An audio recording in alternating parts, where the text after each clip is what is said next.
يعني انتوا رايحين تشتروا رامي ربيعه اللي عمال يبيع ويشتري فينا ويماطلنا وهو اصلا مخلص وبيتصور له قدام الاهرامات، وبتبيعوا معلول اللي رفض عروض الدنيا والاخره وشايل النادي على كتفه من 2016.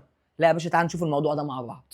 لعيب من 2016 بيقول حاضر ونعم، شايل الفرق على كتفه، بيتغير عليه لعيبه، بيتغير عليه اجهزه فنيه، بيستحمل مع النادي، بياخد انتقادات وشايل النادي فوق كتافه، ومن الاخر اسطوره الجيل الحالي اللي عملت الجيل بتاع الاهلي ده واللي كسرت الدنيا في كاس العالم للانديه واللي نمت افريقيا من المغرب هو علي معلول. في الاخر علي معلول ايه اللي بيحصل فيه؟ مماطلات، اقعد على الدكه، اصل يقوم سخن. لا طب اقعد بعد ما تقوم تسخن ايه يا عم؟ هو انتوا بتعاملوا عيل صغير؟ ده اسطوره يابا، ده ليجند. لو انتوا مش عارفين قيمته فالجمهور عارف قيمته. تمام، فالراجل حقه اصلا ما يحتفلش معاك بالدوري وياخد بعضه ويخش اوضه اللبس. انت فاهم اقصد الكلام؟ طب تعالى بقى على النقيض الناحيه الثانيه.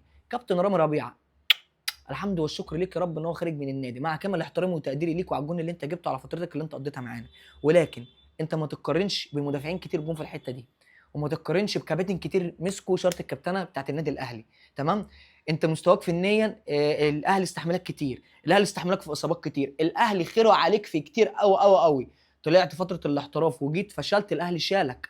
الاهلي بيشيل اللعيبه والاهلي بيكرم اللعيبه، لكن انت قررت ما تعملش كده. قررت ان انت ما تستحملش انتقاد الجمهور، كنت دايما بتستفز الجمهور، لا وجاي تستفزه في الاخر ان انت تصور الاهرامات. دي اشاره منك ان انت رايح بيراميدز، او ان انت مش رايح بيراميدز، ان دي ايه صوره انا ايه انا مش هاممني اي حد. ومره تقول اصل انا لو انت مش عاجبك ادائي ما تتفرجش على النادي يا عم طول ما انا موجود فيه. فكانت النتيجه ايه؟